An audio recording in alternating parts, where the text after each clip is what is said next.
So good evening, everybody. First of all, I would like to I'm very thankful for this opportunity that I'm getting to talk to you.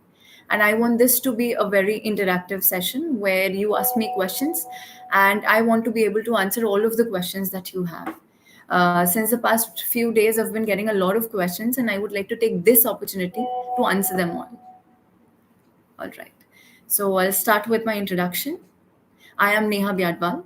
I'm 24 years old. I have completed my schooling in Raipur itself and my college also in Raipur only. And I've been preparing for UPSC since the past 4 years, and this was my fourth attempt, and I secured 569th rank. So I have gotten a prototype of questions where I would start answering the questions जो कि generally सारे aspirants के द्वारा पूछे जाते हैं. I will start with those questions और इसी बीच आपको जो questions पूछने हैं आप प्लीज कमेंट कीजिए. पहले मैं कुछ ये जो क्वेश्चंस मुझे मिले हुए हैं मैं इनको खत्म कर लूं, फिर उसके बाद then I will get back to you. Good evening, everybody. All of those who are here, and all of those who will join later. So, as I've already told you, as I've already introduced myself, we'll straight away jump to the questions. पहला question है, आप अपनी success का credit किसको देते हैं? तो मैं अपने परिवार को, अपने माता-पिता को, अपने been fruitful as well. So I'm thankful for everything. Now we can straight jump to the strategies that we all are interested in. तो हम इसको बहुत systematic तरीके से करेंगे. We'll go for pre, mains, and interview, and meanwhile I'll answer the questions that I'm getting as well. So first I've been asked that prelims, GS1 और CSAT की तैयारी कैसे की? तो प्रीलिम्स के लिए बेसिकली जो भी आपके सबसे इम्पोर्टेंट सब्जेक्ट्स हैं, history, economics, geography, ecology, political science, all of these subjects with science and technology along with current affairs, इनको हम देखेंगे कि किस किस बुक से कैसे कैसे पढ़ना है, लेकिन इनके बारे में बेसिक इंफॉर्मेशन हमको लेनी पड़ेगी. And after that the most important part is solving the mock test, solving as many questions as you can. किसी भी फॉर्मेट में आप उनको सॉल्व करें, पर जितने भी क्वेश्चंस आप सॉल्व कर रहे हैं, आप कोशिश कीजिए कि आप उनको कंसोलिडेट करें. Because for example, we solve a paper and we get as many marks as we got in that. And if we solve that paper and we just see the marks, we just get happy or sad and we just throw that paper away. It's equivalent to doing nothing. So what we have to do, we have to consolidate what we do. So मेरी एक theory रही है या मेरा एक मानना रहा है इसमें कि कोई भी क्वेश्चन अगर मैं सॉल्व करूं तो मुझे वो क्वेश्चन याद होना चाहिए. तो I should create a medium where I can either come back or revise those questions, और I can be so attentive और I can dwell in the solution part इतना ज़्यादा कि मैं उसको याद रख सकूं, उसको रिटेन कर सकूं. Because that is the most, एक दो कोई से भी, कितने भी मॉक टेस्ट, कितने भी इंस्टीट्यूशंस के मॉक टेस्ट उठाइए, आप जो उनके 30 पेपर्स होते हैं उनको सॉल्व कीजिए और फिर उनको एनालाइज कीजिए. बेसिकली कुछ फर्क नहीं पड़ता है कि आपका क्या स्कोर आ रहा है, it doesn't matter at all. आपको सिर्फ ये देखना है कि कहाँ स्कोर कम आ रहा है और कहाँ आपका स्कोर ज्यादा आ रहा है. Because you have to divide your paper into subjects. अगर आपका हिस्ट्री में बहुत कम आ रहा है तो you have to think, or you have to think about what more you have to do in history. For example, आप अपने sources को revisit कीजिए, आप देखिए कि वो क्यों गलत हो रहा है, कि आपने उसको पढ़ा है कि आपको रिवाइज करने की जरूरत है, तो आपको उसको देखना पड़ेगा. You have to go to your basic sources. और फिर इससे भी ज्यादा इंपॉर्टेंट पार्ट होता है कि हर मॉक टेस्ट के साथ एक सोल्यूशन आता है, तो आप उस सोल्यूशन से भी अपना नॉलेज बेस बहुत ज्यादा बड़ा कर सकते हैं. तो आई वुड सजेस्ट कि आप उस सोल्यूशन को बहुत ही ज्यादा अच्छे से पढ़ें. And CSAT, and we all are seeing that CSAT is getting tougher. तो उसमें एक्चुअली 10th में 11th और 12th में मेरे पास मैथमेटिक्स रहा है, तो उसकी वजह से it has been a little easier for me कि मुझे सीसैट के लिए कभी अलग से सोचने की ज़रूरत नहीं पड़ी, but now the trend is changing, now the papers are changing. So अगर आपको थोड़ी-सी भी तकलीफ़ है सीसैट में, तो मेरा बहुत ही स्ट्रॉन्ग सजेशन है कि आप बहुत पहले से, आप लास्ट के 3 महीने का, लास्ट के 4 महीने का वेट मत कीजिए सीसैट करने के लिए, सीसैट की तैयारी करने के लिए। आप स्टार्टिंग से ही सीसैट को लेकर चलिए। एनालाइज़ कीजिए कि आपका क्या स्कोर बन रहा है। फिर अगर इंग्लिश कॉम्प्रिहेंशन में आपका स्कोर अच्छा आ रहा है और मैथ्स में अच्छा नहीं आ रहा है, तो वील वर्क ऑन मैथ्स। और अगर मैथ्स में अच्छा आ रहा है और कॉम्प्रिहेंशन में नहीं आ रहा है, तो we'll work on comprehension. Because what happened this time is, I will tell you a personal thing which happened to me in the examination. My strategy related to CSAT was that I will solve all the questions relating to reasoning and mathematics first, because I was good at them, and I would go to the comprehension second. But what happened in this CSAT was कि maths के questions जो normally मुझसे solve हो जाते थे, वो आधी quantity में मुझसे सॉल्व हो पाए। तो उसमें तुरंत मैंने डिसाइड किया कि मुझे उसको चेंज करना पड़ेगा, तो वहीं पे मैंने अपनी स्ट्रैटेजी चेंज की, and I switched to doing the English comprehension first, और वो बहुत आसानी से हो गया। और फिर उसके बाद जो टाइम मुझे मिला, उसमें मैंने मैथ्स के क्वेश्चंस और रीजनिंग के क्वेश्चंस जो हो सकते थे वो किए, and I got comfortable after that. फिर इसी की वजह से मुझे वो उतना ज़्यादा टफ नहीं लगा। बट इसमें हमको देखना पड़ेगा कि दोनों ही पेपर्स में, जीएस 1 और जो पीटी है और सीसैट है, दोनों में ही हमको टाइम मैनेजमेंट को बहुत ही ज़्यादा इम्पोर्टेंस देना पड़ेगा, बिकॉज़ वहाँ पे 100 क्वेश्चंस हम बहुत प्रैक्टिस करते हैं तो टाइम मैनेज हो जाता है। लेकिन सीसैट में time management is also a very big issue. So I would suggest कि आप हमेशा टाइम के साथ एक पेपर को सॉल्व करें, अपने पेपर को सॉल्व करें, और आप उसको उसमें आगे बढ़ें। और अगर आपको लगता है कि कुछ प्रॉब्लम है आपके सीसैट में, तो आप अभी से अपने प्रिपरेशन के साथ उसको लेकर चलें। मेंस, प्रीलिम्स और आप सीसैट को भी साथ ही में लेकर चलें, एकदम स्टार्टिंग से।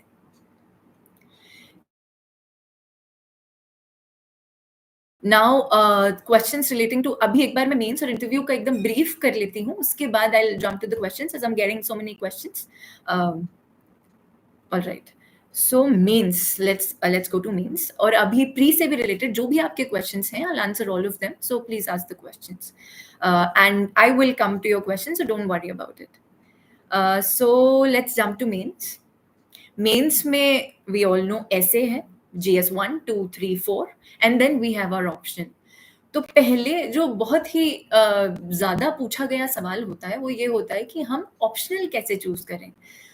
तो उसमें मुझे लगता है कि आपके पास 2 ऑप्शंस हैं। उसमें या तो आप अपने इंटरेस्ट के साथ जाएँ, which I recommend and I suggest, कि जिस सब्जेक्ट में अगर आप बहुत इंटरेस्टेड हैं और आप कॉन्फिडेंट फ़ील करते हैं कि आप उस सब्जेक्ट में उसको बहुत अच्छे से तैयार कर सकते हैं, तो I believe that you should go for that subject only, no matter if people say that it is vast or if people say that it is lengthy. So मुझे ऐसा लगता है कि अगर आपको इंटरेस्ट है, तो you should go with that subject only. और फिर दूसरी जो चीज़ है, उसमें सबसे इम्पोर्टेंट ये है कि you need to go to the syllabus very nicely, very finely. You have to go through each and every part of the syllabus, क्योंकि कभी-कभी हमें कुछ सब्जेक्ट पढ़ते हुए लगता है कि oh, I am loving this subject very much, so I can read more about it. लेकिन हम उस सब्जेक्ट का सिर्फ एक पहलू पढ़ रहे होते हैं। फॉर एग्ज़ाम्पल, अगर हम पॉलिटिकल साइंस की बात करें, तो apart from constitution, there's a lot more, there are a lot many theories that are in political science. तो political science भी काफी vast subject हो जाता है। तो only once you get into the syllabus, you go through the syllabus very nicely, and then only you decide whether you want to go for the subject which you are very much interested in. If not, if after that you come to a realization कि नहीं, इसका जो syllabus है, इसका जो content है, वो बहुत ज़्यादा vast हो रहा है और मैं इसको नहीं कर पाऊँगा या कर पाऊँगी, तो आप कुछ ऐसे सब्जेक्ट्स के साथ जाइए जो सबसे ज़्यादा recommend किए जाते हैं, जिनको कि छोटा basically माना जाता है। तो you can get access to them, their material very easily. So मैं सजेस्ट करूँगी कि आप उन सब्जेक्ट्स के साथ जाएँ। फिर मेंस में हम वन बाय वन जाएँगे ऑप्शनल में बहुत सारे लोग मुझे पूछ रहे हैं कि मेरा ऑप्शनल क्या था? मेरा ऑप्शनल हिस्ट्री था, जिसको कि काफ़ी वास्ट माना जाता है। बट जैसा कि मैंने आपको कहा कि I have been interested in history, और मेरे जो पिताजी हैं वो कॉन्स्टेंटली मुझे गाइड करते हैं हिस्ट्री में। Actually he is very well versed in history. तो एक घर में एक हिस्ट्री का माहौल स्टार्टिंग से रहा है, तो हमको वो वास्ट उतना कभी लगा नहीं है। सो लेकिन उसके फिर history, I would like to tell a thing or two to you all. History basically आप किसी भी चीज़ में जाइए, आप ऐसे की बात कीजिए, आप एथिक्स की बात कीजिए, and then optional of course, तो वो, और GS1 की बात कीजिए, major chunk of GS1 is history. And then in ऐसे also you can always use the anecdotes that you get from history, and in ethics also you can get all the examples that you get from history. So for me, of course, it is my subject. I am very fond of it. So लेकिन आपको जो subject आपको पसंद है, आप उसके साथ जाइए। Then coming to GS 1, 2, 3, all these three papers, we'll come to ethics after these three papers. These three papers, इसमें मेरा सजेशन आपको ये रहेगा कि आप इसके सिलेबस को बहुत ही थरोली पढ़िए।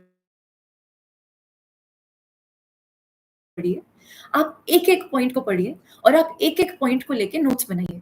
आप कोई सा भी सोर्स उसमें इस्तेमाल कीजिए, उसमें मुझे ऐसा लगता है कि जो भी सोर्स आप यूज़ करेंगे इट विल बी फाइन, और अगर आपको उसमें हेल्प की ज़रूरत है तो I will also help you with the sources. But बात ये है कि the topic, the point that has been given by UPSC to us, वो बहुत ही ज़्यादा ज़रूरी है और वहीं से क्वेश्चंस आते हैं। If you see the previous year question papers, if you take up those question papers और अगर आप देखें उनको, तो आप पाएँगे कि वही क्वेश्चंस पूछे जाते हैं जो कि सिलेबस में दिए हुए हैं, और वहाँ से सीधे-सीधे क्वेश्चंस उठा के पूछे जाते हैं। तो you have to go through the syllabus. Syllabus आपको बाय हार्ट याद होना चाहिए, और उसके बाद आप एक-एक पॉइंट के नीचे नोट्स बनाइए या अपना कुछ मटेरियल इकट्ठा कीजिए और उसको पढ़िए। जीएस 1, 2, 3 के लिए, और फिर इसमें आप जब आंसर राइटिंग प्रैक्टिस करेंगे, तो उसमें भी मेरा एक सुझाव रहेगा कि आप आंसर राइटिंग प्रैक्टिस स्टार्टिंग से ही करें। You don't wait for the exam to come forth and then you start practising. आपकी जो प्रिपरेशन है वो साइड बाय साइड चलनी चाहिए, प्री और मेंस की। तो आप आंसर राइटिंग प्रैक्टिस स्टार्टिंग से लेकर चलिए, क्योंकि उसमें कभी-कभी स्पीड लेने में हमको प्रॉब्लम आ जाती है। Because sometimes we think, oh, we are able to write one question very easily, we're able to write two questions very easily, but sometimes we find कि हम जब पेपर सॉल्व करने बैठते हैं, तो हमारा जो कंसंट्रेशन है, हमारी जो एनर्जी है, वो कम पड़ जाती है उसके लिए। तो you have to keep the answer writing practice right from the beginning. तो मेरा जब मेंस का टाइम था, तो उसमें what I used to do is, what I used to keep 1 hour or 2 for solely writing the answers. और इसमें starting में भी जब आप मेंस की तैयारी करेंगे, सब्जेक्ट वाइज जब जाएंगे और करंट अफेयर्स जब करेंगे, तो उसमें भी बहुत सारे इंस्टीट्यूट्स हैं जो डेली बेसिस पे आपको कुछ क्वेश्चंस देते हैं, 5 क्वेश्चंस देते हैं, 3 क्वेश्चंस देते हैं। You make sure you right those questions, you get those questions checked. उसमें फ़र्क नहीं पड़ता है कि आप क्या स्कोर कर रहे हैं, उसमें फ़र्क ये पड़ता है कि आप राइटिंग प्रैक्टिस में आ रहे हैं, आप एक्लिमेटाइज़ हो रहे हैं प्रैक्टिस से। तीसरी चीज़ उससे ये है कि जब आप किसी भी, फॉर एग्ज़ाम्पल, आप किसी भी करंट अफेयर जो भी अभी हुआ है रिसेंटली, उसका अगर आप एक आंसर लिख देते हैं, तो मैं आपको गारंटी देती हूँ कि आप उसको भूल नहीं पाएँगे। कोई भी आप सिंपल सा टॉपिक ले लीजिए, if you write an answer on that, it will be very hard for you to forget it. So it's another way to revise what you done in the entire day. तो मेरा एक suggestion रहेगा कि जो भी आप दिन में पढ़ते हैं, जो भी आपका स्केड्यूल बनता है, उसमें आप दिन के आखिरी में कोशिश कीजिए कि आप उसके लिए क्वेश्चंस लिखें, मेंस भी, और फिर आप डेली बेसिस पे प्रीलिम्स के भी क्वेश्चन सॉल्व करें, जिससे आपका क्वेश्चन सॉल्विंग एप्टीट्यूड बने। प्रीलिम्स में अभी देखा जा रहा है कि हमेशा से देखा गया है कि it is a knowledge test, but कभी-कभी ऐसा होता है कि हम बहुत सारा पढ़ लेते हैं, लेकिन हम ये पाते हैं कि हम उस नॉलेज को यूज़ नहीं कर पा रहे हैं। We have to be able to use that knowledge, and in order to use that knowledge, we have to be very we have to generate that aptitude of question solving, you know. आपके पास जितनी भी आपकी knowledge है, आपको उसको पूरा use करना आना चाहिए, आपको अपनी तर्क क्षमता यूज करनी आनी चाहिए, आपको you should be able to connect the dots, और वो तभी होगा जब आप डेली बेसिस पे क्वेश्चन सॉल्व करेंगे। तो इसमें एक बहुत ही फन और बहुत ही इंपॉर्टेंट चीज है, डेली बेसिस पे जो क्विजेज होते हैं वो आपको सॉल्व करने चाहिए, वो काफी फन भी होते हैं और उनमें आपको अपना AIR भी देखने को मिलता है। सो टू मेंशन बायजूस के डेली क्विजेस आते हैं, तो वो आपको करने चाहिए, और उसके अलावा आपको डेली बेसिस पे क्वेश्चंस भी लिखने चाहिए। Then I told you that fourth पे GS फोर्थ पे हम अलग से आएंगे। तो GS फोर में जो एथिक्स का पेपर है, मैं ये मानती हूँ कि आप उस पेपर को एंजॉय कीजिए, आप उस पेपर को एंजॉय करके पढ़िए, because that paper would fetch you a lot of marks, बहुत स्कोप है वहां पे, लेकिन उसको लाइटली ना लेते हुए, उसको साइड में ना रखते हुए, हम उसको साथ में लेकर चले, और हम अपनी पूरी बहुत ही टफ प्रेपरेशन में थोड़ा सा ब्रीदर लें in the form of the preparation of ethics. तो उसमें आप कोई से भी नोट्स ले लीजिए, किसी भी कोचिंग इंस्टीट्यूट के, कोई सी भी बुक। मैंने एक्चुअली बाजीरामन रवि के एथिक्स के नोट्स को रेफर किया था, बहुत ही छोटे नोट्स होते हैं, उनको एक बार रेफर करके आप टॉपिक बाय टॉपिक जाके, टॉपिक बाय टॉपिक अपने नोट्स बना के, then all you have to do is enrich your content.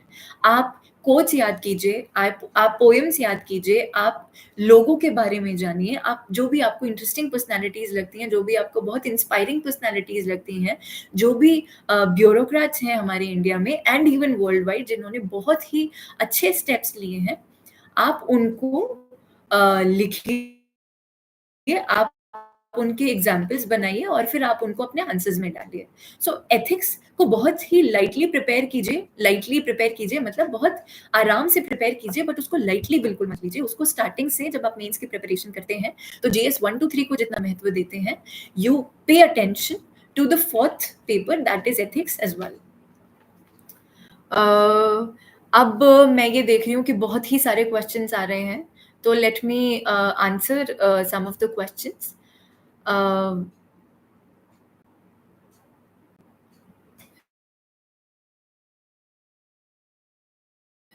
Self study के बारे में मुझे एक क्वेश्चन मिला है कि क्या ये एग्जाम सेल्फ स्टडी से पास किया जा सकता है?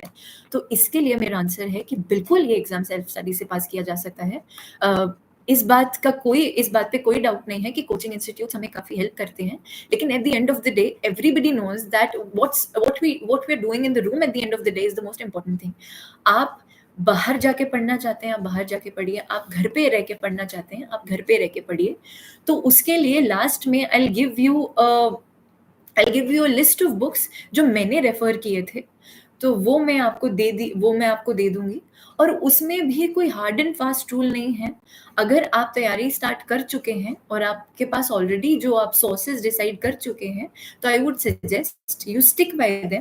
और मैंने एक लिस्ट बनाई है जो मैं लास्ट में आपके साथ शेयर कर दूंगी, जो भी आपको बुक्स रेफर करनी चाहिए। और अगर आप बिगिनर्स हैं, तो this list would be very helpful for you, और आप इस लिस्ट के बेसिस पे आप अपनी प्रेपरेशन को स्टार्ट कर सकते हैं। और I am saying it out loud that this exam is very much doable by your own as well. You can do it by studying on yourself as well. आप अपने आप से पढ़िए और आप इसको क्रैक कर सकते हैं। It is my belief, and you can make it come true if you make a very specific strategy.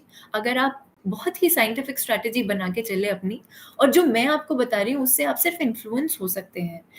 आप उसको बाय हार्ट मत कीजिए, आप अपना उसमें डालिए, बिकॉज आप जिस भी कैंडिडेट से बात करेंगे, आप ये पाएंगे कि सबकी अपनी, you find your own way, और उसमें जितनी हेल्प मैं कर सकती हूँ उतनी help I'll try to answer all the questions, and even after this I'll try to be available to answer all of your questions. Motivation कहाँ से मिला है? तो एक्चुअली मुझे मेरे मोटिवेशन के सोर्सेस काफ़ी रहे हैं। मेरी फैमिली से मुझे बहुत ज़्यादा मोटिवेशन मिलता है, and apart from that these services provide us a very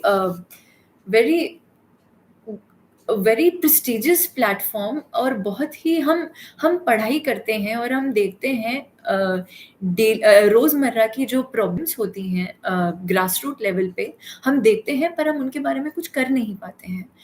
तो जब आपको लगता है कि I want to do something worthwhile, I want to do something that brings a change, you know, वो जो एक बदलाव लाने की जो इच्छा है, अगर वो आप में है, तो बहुत सारे ज़रिए हैं वो करने के, ये ज़रिया उनमें से एक है। और दूसरा जो मोटिवेशन मुझे मिला है, मैं हमेशा से ही I have had this knack of doing something to improve my personality, for doing something where I get the opportunity to work for people, uh, and to work. I have been very interested in administration right from the beginning. सो ये कुछ मेरे motivations रहे हैं और of course आपकी family ही आपका motivation होती है। I will go to the next question. All of the people are saying good evening. Good evening to all of you. What was my DAF service priority list? Sir मेरा DAF service priority list में IAS administrative services first था, IPS second था, IFS third था and था जिस क्रम में वो दिया जाता है। स्टडी में कंसिस्टेंसी कैसे बनाए रखें, this is also one of the questions that is very recurrent. तो इसको अगर हम देखें तो मोटिवेशन की जो हम बात करते हैं और कंसिस्टेंसी की जो बात करते हैं, ये दोनों बहुत ही ज़्यादा कनेक्टेड हैं। तो मेरा इसमें एक सजेशन आपको ये रहेगा कि मोटिवेशन आप ऐसा क्रिएट कीजिए जो अंदरूनी हो। मोटिवेशन अगर बहुत एक्सटर्नल हुआ, तो वो 4 दिन में, 4 महीने में वो थोड़ा-सा थम जाएगा, वो गायब हो जाएगा। We don't want that. We want to be persistent. Perseverance ही एक ऐसी चीज़ है जो इस जर्नी में आपको आगे लेकर जाएगी। तो इसमें कंसिस्टेंसी आप ऐसे मेंटेन कीजिए कि आप अपने आप को बाँधिए। अगर आपको कंसिस्टेंसी मेंटेन करने में प्रॉब्लम होती है, तो आप अपने आप को बाँधिए, आप एक टाइम टेबल बनाइए, आप एक शेड्यूल बनाइए और आप कोशिश कीजिए कि आप उसको पूरा करें। शेड्यूल साल भर का होना चाहिए, मंथली होना चाहिए, वीकली होना चाहिए and if you ask me, मेरे डेली के शेड्यूल भी होते थे। डेली का एक टास्क होता था जिसमें मैं एक टू डू लिस्ट बनाती थी, जिसमें I used to write the topics और I used to write the broader topics कि ये मुझे आज खत्म करने हैं। कभी भी ऐसा नहीं हुआ कि वो सारे खत्म हो गए, लेकिन I used to get to a level जहाँ पे मैं उसको ऑलमोस्ट खत्म कर पाती थी। और ऑब्वियसली हम हमारे लिए बहुत ही ज़्यादा टारगेट सेट करते हैं, तो आप टारगेट सेट कीजिए, टारगेट्स में अपने आप को बाँधिए।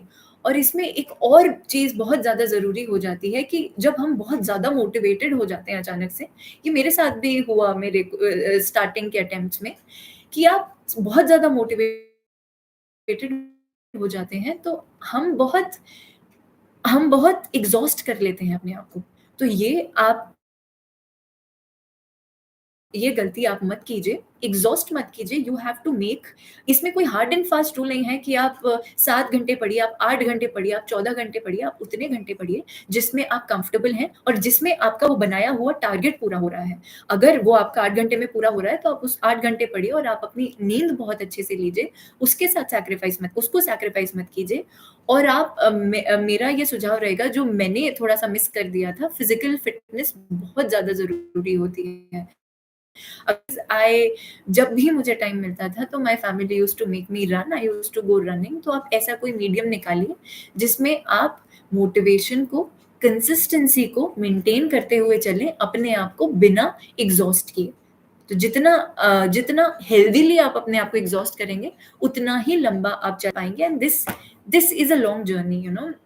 You have to persevere through through this journey. और स्टार्टिंग से आप 6-6, 7-7 घंटे से चालू करेंगे, तो मेंस में तो I will not lie, I will not deny that आपको काफ़ी घंटे देने पड़ेंगे। जब आपके क्रूशियल मंथ्स आएँगे, तो उसमें आपको बहुत ज़्यादा समय अपना देना पड़ेगा। तो आई वुड सजेस्ट कि आप बैठने का भी उतना स्टैमिना स्टार्टिंग से बनाएँ। और the answer to the question कि कंसिस्टेंसी कैसे रखें, तो आप बाँधिए अपने आप को। आप अपने आप को टाइम टेबल में बाँधिए, that's what you should do. Uh, mm, if this is your first attempt, आप बहुत यंग हैं, या नहीं भी हैं, तो आप आपको बहुत अच्छे से अभी मेरा सजेशन यही रहेगा कि बहुत लंबा टाइम नहीं बचा है, तो आप नए सोर्सेज़ के बजाय आप जो आप ऑलरेडी पढ़ चुके हैं उसको रिवाइज़ कीजिए। जो पेपर्स आप सॉल्व कर चुके हैं आप उनको रिवाइज़ कीजिए। जो सोर्सेज़ आपके ऑलरेडी डिसाइडेड हैं, आप उनको रिवाइज़ कीजिए। अभी अपनी स्ट्रैटेजी बिल्कुल चेंज मत कीजिए और आप अपने स्कोर को धीरे-धीरे, धीरे-धीरे बढ़ाने की कोशिश कीजिए। And all the very best for your first attempt. I hope you make it.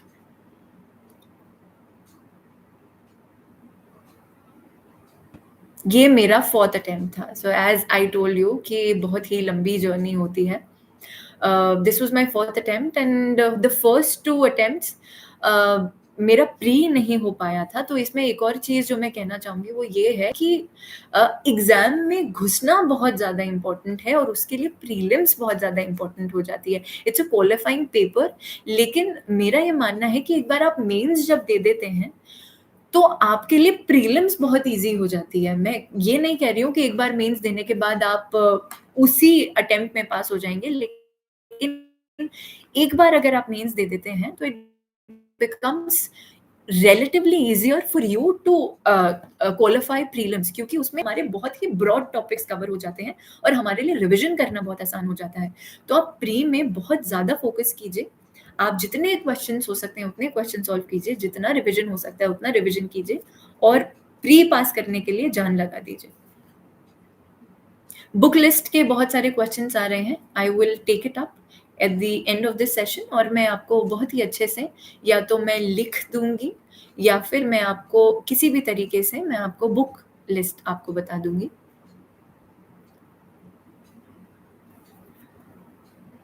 ये आपका फर्स्ट अटेम्प्ट है and which topic should you cover now? So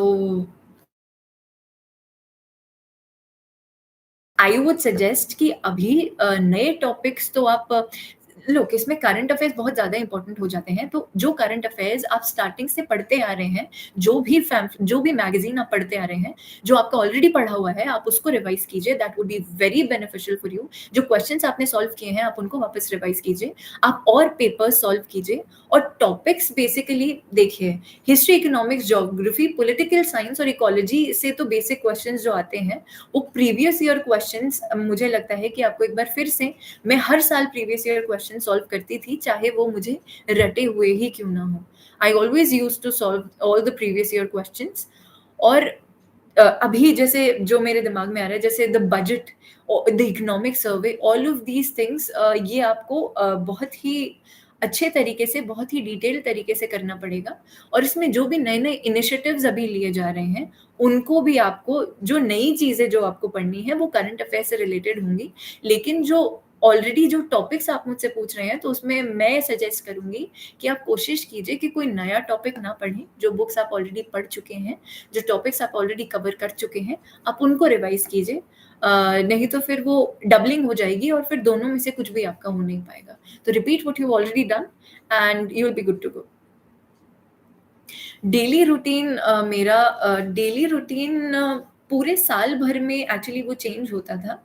a, pre के 3 महीने पहले, मेंस के 3 महीने पहले तो बहुत ही टाइट शेड्यूल होता था, लेकिन उसके पहले 8-9 घंटे 7-8-9 घंटे की पढ़ाई होती थी, जिसमें मेंस और प्री दोनों की प्रिपरेशन चलती थी, जिसमें I used to rise early and I used to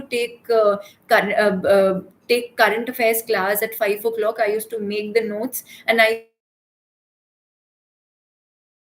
used to sleep on time. ये मेरा दिनचर्या होती थी जिसको मैं बाँटती थी प्री में, मेंस में और करंट अफेयर्स में। मैं ये तीनों चीज़ें करती थी उसमें। और लेकिन जब जो क्रूशियल टाइम होता है, जो 3-3 महीने जब हम एग्ज़ाम के बहुत करीब पहुँच जाते हैं, तो उसमें you can't help but you know give in lot many hours, तो उसमें वो 13-14 आवर्स पहुँच जाता था कभी-कभी तक, तो that would go on till late at night.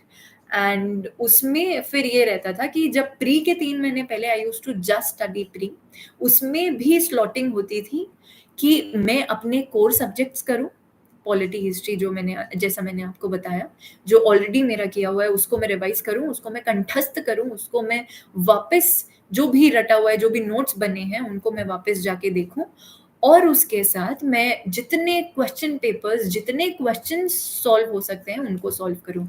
Main से पहले सेम कि डे पूरा दिन डिवाइड होता था 4 स्लॉट्स में, जीएस 1, 2, 3, 4 और उसमें एक स्लॉट आंसर राइटिंग का भी होता था जो कि बहुत-बहुत ज़्यादा ज़रूरी है। अ,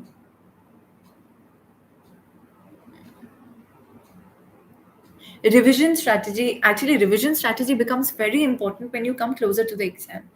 रिविजन स्ट्रैटेजी में जैसा मैंने आपको अभी ऑलरेडी बता दिया है, रिविजन स्ट्रैटेजी में जो आप कर चुके हैं उसको वापस रिपीट कीजिए। जो नोट्स आपने बनाए हैं, हम नोट मेकिंग पर भी आएंगे because not everybody make notes and I would not, अगर आपको नोट्स बनाना नहीं, क्योंकि कुछ लोग होते हैं जो अपनी कॉपी से पढ़ना पसंद करते हैं, कुछ लोग होते हैं जो बुक से पढ़ना पसंद करते हैं, कुछ लोग होते हैं जो ऑनलाइन डॉक पे या कैसे भी वो नोट्स अपने बनाते हैं। अलग-अलग तरीके से किया जाता है उसको, तो whatever suits you, you should go by that. There is no hard and fast rule कि आपको लिख के ही नोट्स बनाने हैं। मुझे लिखने में काफ़ी सहूलियत लगती थी। I used to find it very easy and I used to like the fact that I had everything in my copy. GS 1, 2, 3, 4 की 4 अलग-अलग कॉपीज़ थी मेरी और उन्हीं में मैं नोट्स बनाती थी और जैसे एक एग्ज़ाम्पल मैं देना चाहूँगी, जैसे जो टॉपिक वाइज़ जो नोट्स बन गए, वो बन गए। हर टॉपिक के 3 या 4 पेज वो आपके पास होने ही चाहिए। उसके अलावा मैं उसमें थोड़ी जगह छोड़ती थी टॉपिक के साथ, जिसमें करंट अफेयर्स में बहुत सारी चीज़ें ऐसी होती हैं जो हम देखते हैं कि उस टॉपिक को सीधे हिट करती हैं। तो if it became very important, if I used to think that this topic is very important और ये मेरे कंटेंट को बहुत एनरिच कर देगा, तो उसको मैं उस नोट्स में जाके, उस टॉपिक में जाके लिख देती थी एंड रिविजन में इसी चीज का करती थी। So this compilation of notes becomes very important in the revising strategy because हम दुनिया भर का रिवाइज नहीं कर सकते हैं, because for this examination we try to read everything under the sun, but हम हर चीज तो रिवाइज नहीं कर सकते हैं। हम वही चीज रिवाइज कर सकते हैं जो हमने कंपाइल किया है। नोट्स होते हैं और फिर उसके अलावा जो पीटी 365 जो आता है, जो विजन आईएएस का आता है, उसको भी मैं रेफर करती थी। तो that also you can do to revise. All right, daily study schedule मैंने ऑलरेडी बता दिया है, लेकिन उसमें भी कोई हार्ड एंड फास्ट रूल नहीं है। If you are early birds, आप सुबह उठ के पढ़िए। If you are night owls, आप रात को पढ़िए। उससे कोई फर्क नहीं पड़ता है, लेकिन बस इस चीज से फर्क पड़ता है कि जो टारगेट आपने एक दिन के लिए डिसाइड किया है, क्या आप उसको कंप्लीट कर पाए हैं, एंड मेक श्योर कि आप उसको कंप्लीट कर पा रहे हैं, because that is very important. Time doesn't matter but the slotting does. आप अपने दिन को कुछ हिस्सों में बांटिए और सब लोगों की अलग-अलग स्ट्रैटेजीज़ होती है। कुछ एक सब्जेक्ट को पूरे दिन पढ़ना पसंद करते हैं, कुछ वैरायटी पसंद करते हैं। तो you make your own strategy and you make your own time table and stick by that time table and you make a to do list. आप कोशिश कीजिए कि लास्ट में सब पूरी लिस्ट पे राइट आप मार पाएँ।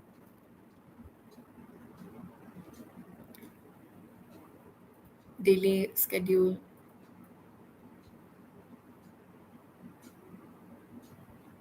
Just a minute.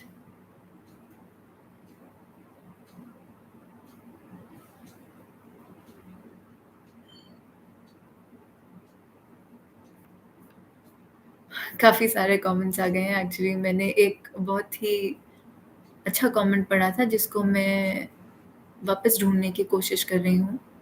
Daily schedule का हमने कवर कर लिया था। डेली शेड्यूल ऑप्शनल मेरा हिस्ट्री था, जैसा कि मैं ऑलरेडी आपको बता चुकी हूँ। इकोनॉमी आप पढ़ रहे हैं, it's getting tough for you, I can't understand it properly and lacking interest. Look, जो कि कुछ सब्जेक्ट्स मैंने मेंशन किए, history, economics, geography along with ecology, science and tech, ये बहुत ही इंपॉर्टेंट सब्जेक्ट्स हो जाते हैं और ये वो सब्जेक्ट्स हो जाते हैं जो आपका बेस बनाते हैं। इकोनॉमी में अगर आपको डिसइंटरेस्ट आ रहा है तो नहीं आना चाहिए। पहली बात, नहीं आना चाहिए। You are reading it wrong because economics is a very interesting subject और आप इकोनॉमिक्स में कोशिश कीजिए कि आप डॉट्स कनेक्ट करें। और आप इकोनॉमिक्स बोरिंग तब होता है जब हम बेसिक्स मिस कर देते हैं। उसमें हमको फॉर एग्ज़ाम्पल अगर हमको इन्फ्लेशन या फिर अगर हमको डिमांड एंड सप्लाई और ये जो बेसिक चीज़ें अगर हमको नहीं समझ में आती है, तो हमको जो बड़े टॉपिक्स होते हैं जैसे कि फॉरेक्स, हम जब इंटरनेशनल इकोनॉमिक्स की बात करते हैं, जब इंटरनेशनल ट्रांज़ैक्शंस की बात करते हैं, तो वो हमको नहीं समझ में आ पाता है और इसीलिए हमारा इंटरेस्ट कम हो जाता है। तो इसमें आई वुड सजेस्ट कि आप एक बहुत ही बेसिक सी बुक लीजिए। Ramesh Singh would be a very good book और उसमें आप एनसीईआरटीज़ भी ले सकते हैं अगर आपको वो बहुत ईज़ी लगे, उनकी लैंग्वेज काफ़ी अच्छी होती है। 11th और 12th की एनसीईआरटी अगर आप लें या फिर रमेश सिंह आप लें, तो उसमें आप देखेंगे, उसको आप धीरे-धीरे जब पढ़ेंगे, तो आपको वापस इंटरेस्टिंग लगने लगेगी और नहीं अगर आपको वो इंटरेस्टिंग लगती है, तो you have to mug up the facts. Economics को हम थोड़ा-सा टेक्निकली पर्स्यू कर सकते हैं, जैसे कि हम इकोनॉमिक्स में जो बजट और इकोनॉमिक सर्वे बहुत इम्पोर्टेंट हो जाता है, उससे रिलेटेड काफ़ी सारे क्वेश्चंस बनते हैं। और जो दूसरी जो ट्रेंड में जो इकोनॉमिक्स में देखती हूँ, that economics asks you, makes you to employ your brain. You have to connect the dots. तो इसमें मैं आपको सजेस्ट करूँगी कि आप एक बेसिक सी बुक जो मैंने आपको बताया उसको पढ़ें और उसके कॉन्सेप्ट्स को समझने की कोशिश करें और उसके अलावा economics is very current affair oriented. कभी-कभी हमको सीधे-सीधे करंट अफेयर्स से क्वेश्चन्स मिल जाते हैं, तो आप जो भी करंट अफेयर की मैगज़ीन पढ़ रहे हैं, उसको आप बहुत ही थोरोली पढ़िए। जैसे जो मैंने रेफ़र किया था, मैं इकोनॉमिक्स एक अपना बेसिक बुक रिवाइज़ करने के बाद I used to do economics via current affairs only. तो जो बुक्स होती हैं फॉर एग्ज़ाम्पल जैसे विज़न आईएएस का जो करंट अफेयर्स आता है, उसमें वो एक टॉपिक के साथ उसको समझाता भी है। तो आप वहीं पे उसको समझने की कोशिश कीजिए और आप वहीं पे उसको किल करने की कोशिश कीजिए and then try to connect the dots and then you will be able to solve the questions and also solve the questions along with reading the topic. उससे भी आपको काफ़ी हेल्प मिलेगी।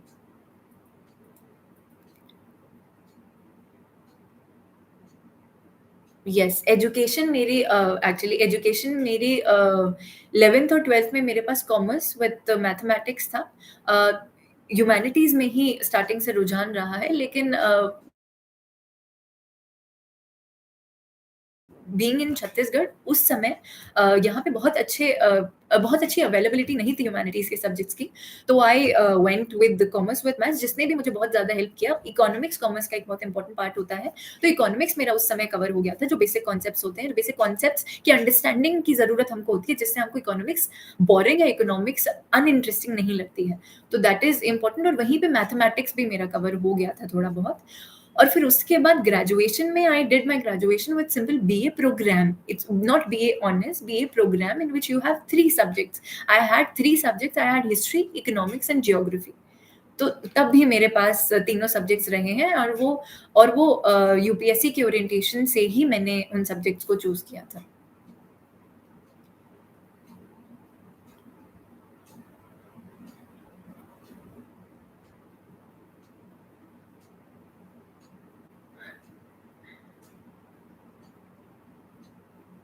How to get rank 1 in UPSC CSE. Uh, उसमें I think you have to be perfect in everything. मुझे लगता है कि आप बहुत अच्छे से तैयारी कीजिए, आप फ़ेथ रखिए अपनी प्रोसेस के ऊपर, अपने आप के ऊपर और आपको मुझसे सबसे बहुत ही बेटर करना पड़ेगा उसके लिए। You have to be a perfectionist to be able to get the rank 1। It's not impossible because people do it, you can do it as well.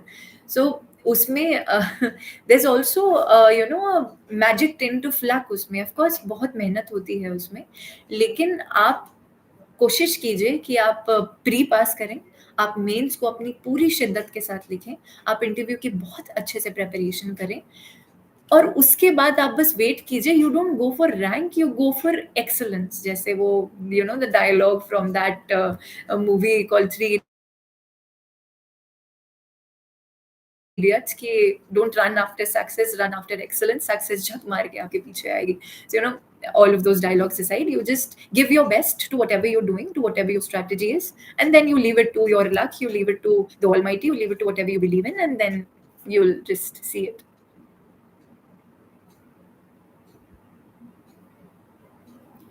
मेरा ऑप्शनल हिस्ट्री था, जैसा कि मैं ऑलरेडी आपको बता चुकी हूँ।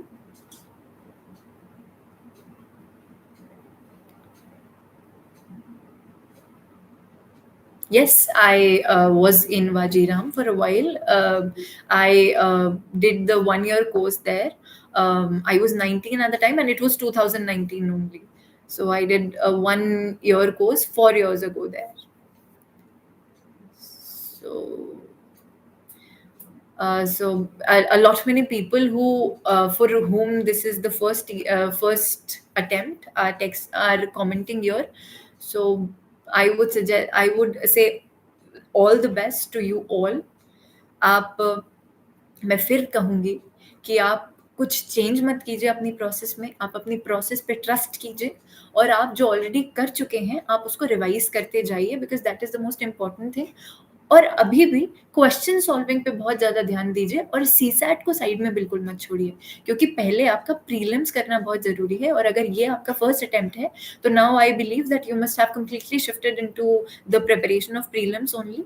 तो आप पूरे टाइम पेपर्स कीजिए, उनको रिवाइज़ कीजिए, आपकी जो नोट्स पढ़िए, आपका जो ऑलरेडी आप जो बुक्स आपकी जो अंडरलाइन बुक्स हैं, आप उन्हीं को वापस पढ़िए, फ़र्क नहीं पड़ता है कि आपको वो याद हैं, आप रिवाइज़ करते जाइए because when you will be sitting in the examination आपको वही याद आएगा, जो आप बहुत बार पढ़ चुके हैं। तो keep doing that and all the very best.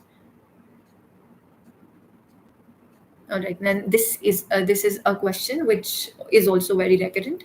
Uh, if you have completed your 12th this year and you had arts, मतलब आपका already humanities के तरफ रुझान है और आप already अपने दिमाग में decide कर चुके हैं कि you have to sit for UPSC. So I would suggest me whether to take optional or GS first.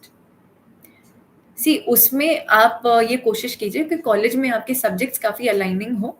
आप कॉलेज में एक्सप्लोर कर सकते हैं कि आपको कौन-सा ऑप्शनल चाहिए। जैसा कि मैंने ऑलरेडी हिस्ट्री मेरा डिसाइडेड था, तो उसमें आई टूक one of the subjects in my graduation was history और इसमें जो हम प्रिपरेशन करते हैं, जैसा कि आपने पूछा है, तो आप सबसे पहले आप अपने ऑप्शनल से ही स्टार्ट करते हैं because optional plays a very, very important role in fetching your marks for your mains. तो ऑप्शनल से ही मैं सजेस्ट करूँगी कि आप स्टार्ट कीजिए, you are on the right track, you just keep doing it. Coaching लगाना ज़रूरी होता है क्या? कोचिंग लगाना अब जैसे कि मैंने बताया आपको self study I think is very important. Coaching करने के बाद भी सेल्फ स्टडी से आप नहीं बच सकते हैं।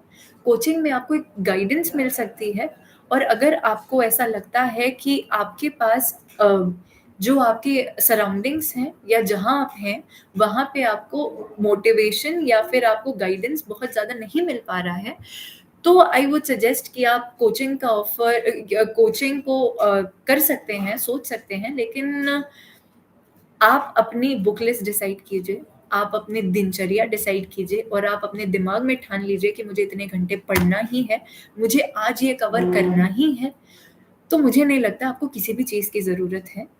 पर उसके बाद भी coaching institutes provide you a path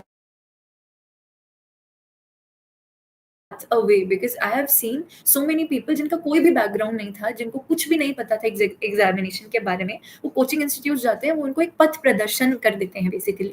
so it is important for that it will tell you what to do, what not to do, but in the end it's your effort only. So अगर आप coaching नहीं जाना चाहते हैं और आप self study करना चाहते हैं, तो I am all for it. आप कीजिए, आप बिल्कुल कीजिए और आप अपनी स्ट्रैटेजी बनाइए, आप अपनी बुक लिस्ट बनाइए और आप अपना टारगेट बनाइए और आप अपने साल को, अपने मंथ को और अपने डेज़ को अलग-अलग टॉपिक्स में बाँटिए और आप उन टारगेट्स को पूरा करने की कोशिश कीजिए।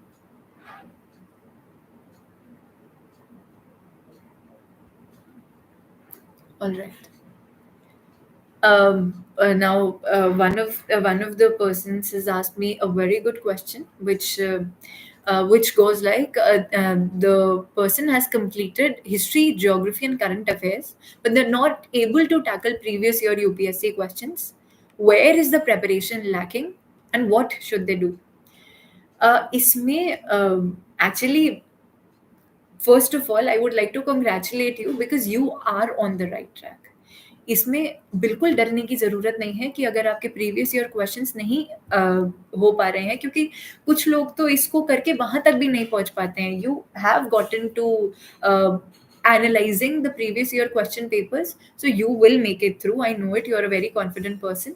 अभी आपको ये करना है कि आपको प्रीवियस ईयर क्वेश्चन पेपर को एक पेपर फॉर्मेट में सॉल्व करना है और आपको ये देखना है कि आप क्या टैकल नहीं कर पा रहे हैं। आप उसमें सब्जेक्ट्स को डिफाइन कीजिए, आप उसमें सब्जेक्ट्स को अलग कीजिए कि ज्योग्राफी के क्वेश्चंस मुझसे नहीं बन पा रहे हैं या हिस्ट्री के क्वेश्चंस मुझसे नहीं बन पा रहे हैं। करंट अफेयर्स को आप अभी थोड़ा रोक के रखिए, क्योंकि current affairs is a ongoing thing. आपको करंट अफेयर्स को बार बार रिवाइज करना पड़ेगा।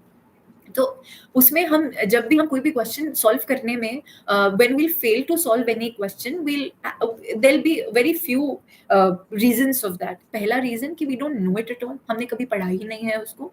The second reason would be we have read it once लेकिन याद नहीं आ रहा है अभी। तो इन बोथ द केसेस अगर आपने नहीं पढ़ा है तो प्रीवियस ईयर क्वेश्चन पेपर में अगर वो आ चुका है तो that topic should be covered by you. You go to your source, you find that topic, you read about it. Alright, अब फॉर एग्जाम्पल जैसे प्रोविदा स्टाइल का एक क्वेश्चन आया था, तो वो प्रोविदा स्टाइल अगर आप नहीं उसको कर पा रहे हैं तो आई वुड सजेस्ट कि आप art and culture Nitin Singhania वापस जाइए, आप हिस्ट्री में वापस जाइए और आप उसको पढ़िए कि उनका आर्किटेक्चर, जो विजयनगर किंगडम का जो आर्किटेक्चर था उसको प्रोविदा स्टाइल कहा जाता है, उनके स्टाइल को प्रोविदा स्टाइल कहा जाता है। ये सेम प्रॉब्लम एक्चुअली मेरे साथ भी हुई थी। I fail to solve the questions of geography. तो उसमें मैंने ये किया था कि मैं ज्योग्राफी क्वेश्चंस को अलग करके अपने सोर्स पे वापस जाती थी और उसको वापस रिवाइज करती थी, और अगर वो चीज मेरे सोर्स में ना हो तो मैं उसको सोर्स में ऐड कर देती थी। और मैं यहाँ पे भी कोशिश करती थी कि अब ये जो नया फैक्ट मैंने सीखा है इसको मैं याद रखूं, because that's what previous year question papers are for, you know, to able to guide you where, you know, to where you need to go। इसीलिए प्रीवियस ईयर क्वेश्चंस बहुत ज्यादा जरूरी हो जाते हैं। Is Vision IAS material sufficient for CSC? They have a very good material, no doubt। कुछ चीज़ों के लिए I only refer to their things, लेकिन जैसे मैं आपको जैसे जो करंट अफेयर्स जो होते हैं, I use to by heart those monthly magazines, I use to do all of them. लेकिन उसके अलावा भी जो न्यूज़पेपर या फिर न्यूज़पेपर का जो analysis, what I used to do was, मैं पूरे साल भर सुबह क्लास लेती थी जो द हिंदू का एनालिसिस होता था। वो इतने अच्छे से उसको समझाते हैं और वहीं से मैं एक्सट्रैक्ट भी करती थी। वहीं पे मैं अपनी जीएस 1 2 3 की कॉपीज रखती थी, और जैसे ही उसमें कुछ ऐसी चीज आती थी जो मुझे नोट करनी चाहिए, फॉर एग्जाम्पल अभी थोड़े दिन पहले there are new megalithic sites which have been discovered in India, तो उसको मैं फॉर एग्जाम्पल अगर ये मेरी प्रेपरेशन अभी मैं अगर कर रही होती तो I would have noted it down in my GS1 copy eight an instant, तुरंत मैं उसको लिख लेती। तो इस तरीके से आपको उसको आपको you have to do the newspaper और the newspaper analysis along with the current affairs notes that Vision IAS material gives you। तो न्यूज़पेपर उसके साथ आप कीजिए। डेली स्केड्यूल के बहुत सारे क्वेश्चंस आ चुके हैं, ये मैंने ऑलरेडी एड्रेस कर दिया है उसको। प्लान बी कब से रखना चाहिए? Now this is a question which, you know, perplexes you a little bit. इसमें I will be honest with you guys, इसमें मैं ये मानती हूँ कि बहुत ही आर्बिट्ररी एग्जाम है, और अभी जैसा कि हम देखते हैं कि sometimes we also waste away, you know, the examination goes on and on, it is a very excruciating process। तो आप अटेम्प्ट कीजिए, आप सब कुछ आप जैसा आपको अगर आप बहुत ज़्यादा कॉन्फिडेंट हैं तो I would not suggest you to look for plan B, क्योंकि मैंने ये सुना है कि प्लान बी अगर हमारा होता है तो हम हमारे प्लान ए पे बहुत ज़्यादा ध्यान नहीं देते हैं, या फिर हम थोड़े ईजी हो जाते हैं। लेकिन इसमें जो मेरा जो पर्सनल रहा है कि मैं जो एसएससी के जो एग्जाम थे और जो यूपीएससी का सीएपीएफ का जो एग्जाम होता था, मैं उसको रेगुलरली देती थी। एसएससी मैंने 2-3 बारी पास किया था, और उसमें I used to have jobs, मेरे पास जॉब सिक्योरिटी होती थी उसमें, मतलब you know, being a girl, I believe that financial independence or financial independence becomes very important. अब आप भले ही उसको यूज ना करो, लेकिन वो बहुत ज्यादा इंपॉर्टेंट हो जाती है। वो आपको एक सेंस ऑफ कॉन्फिडेंस देती है। तो मेरा जो प्लान बी था, वो मेरे प्लान ए को बहुत पुश करता था। तो अगर आपका प्लान बी दोनों ही अलग डायरेक्शंस में है, तो आई वुड सजेस्ट यू, अगर आप बहुत ही ज्यादा कॉन्फिडेंट है तो आप मत जाइए उस प्लान बी में।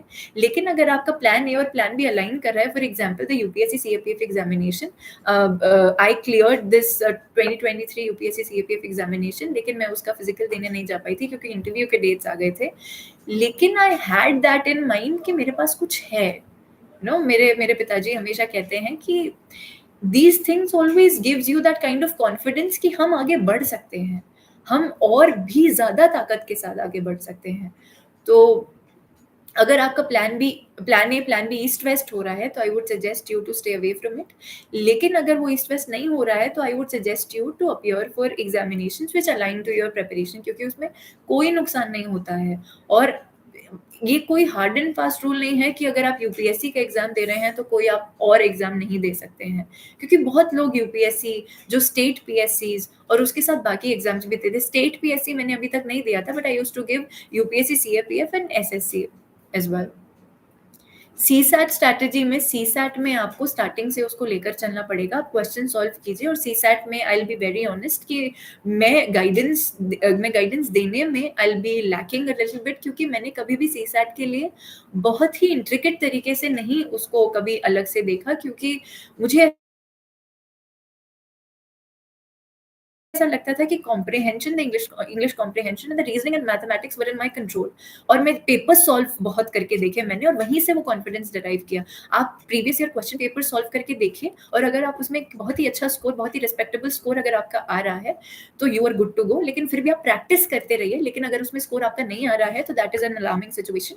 You have to take the situation under control as soon as possible. आप जैसे ही अपनी तैयारी स्टार्ट करते हैं, आप सीसैट की तैयारी को भी साथ में लेकर चलिए। आप रीजनिंग के क्लासेस लीजिए, आप मैथ्स थोड़ा सॉल्व करने की कोशिश कीजिए, और कॉम्प्रिहेंशन पे लगातार ध्यान दीजिए, बिकॉज कॉम्प्रिहेंशन आपको प्रैक्टिस से आ जाएगा। क्योंकि that's this trend that UPSC follows. उसमें अगर आप एक बार उसको पहचान लेंगे, तो the English comprehension will be easier for you.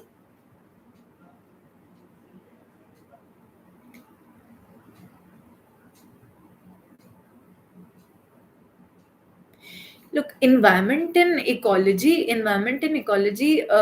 मैंने बेसिक नोट्स से उसको पढ़ा था। लेकिन मुझे ऐसा लगता है कि कुछ सब्जेक्ट्स ऐसे होते हैं, जैसे इकोलॉजी और इकोनॉमिक्स, ये थोड़ा सा बेसिक्स के साथ साथ ये करंट अफेयर्स ओरिएंटेड बहुत ज्यादा होते हैं। जैसे if any national park is in the news, और if there is an announcement of a new wetland, आप मान के चलिए कि उस पे आपको क्वेश्चन मिलेगा। ज़रूरी नहीं है कि वो क्वेश्चन मिले जो न्यूज़ में रहा है, क्वेश्चन वो मिलेगा जो उसके इर्द-गिर्द होगा। बिकॉज़ फॉर एग्ज़ाम्पल जो अभी करंट अफेयर्स के जो मैगज़ीन्स होते हैं, वो उसको एंटायरिटी में कवर करते हैं। That's one thing that I love about them, कि कोई भी एक जो न्यूज़ होती है, उसमें वो आपको नेशनल पार्क में से जो रिवर्स निकलती हैं, आपको वो भी बताएँगे। तो आप ये कर सकते हैं कि आप एनवायरनमेंट और इकोलॉजी को बहुत ही करंट अफेयर ओरिएंटेड रख सकते हैं। And similarly in mains also you get the question